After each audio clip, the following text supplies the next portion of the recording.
Well, hello, friends. This is Tommy Oakes, and this is the Story Break. For this month on the Story Break, I have a special guest.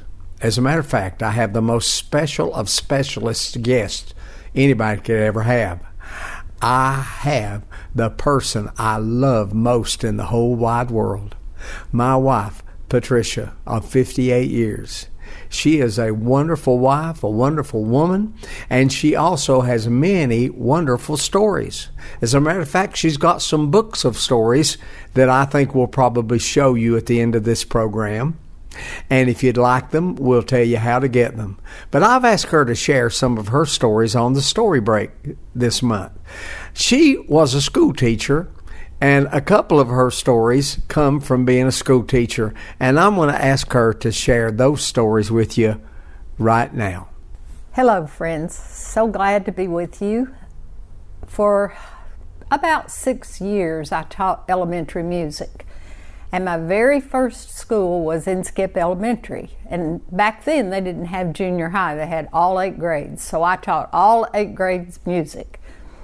I was 22 when I started teaching, so I wasn't a whole lot older than some of my 8th graders.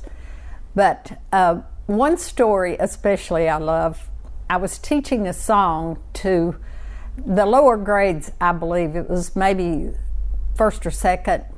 And I taught the song from Oklahoma to them that goes, "There's a bright golden haze on the meadow."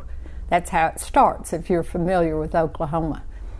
So I finished singing the song before I taught it to them, and I said, "All right, children, who knows what haze is?"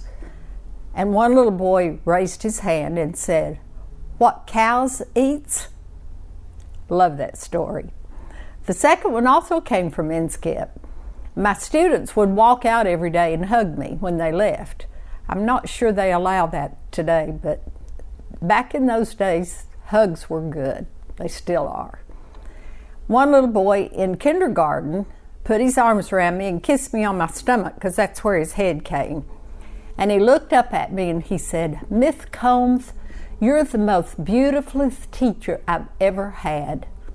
Of course, he'd never had a teacher before, but I still liked the compliment.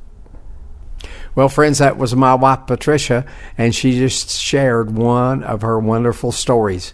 She's going to be sharing some more this month in the next Story Break, so I hope you'll show up for those too. Thanks for coming. See you next time.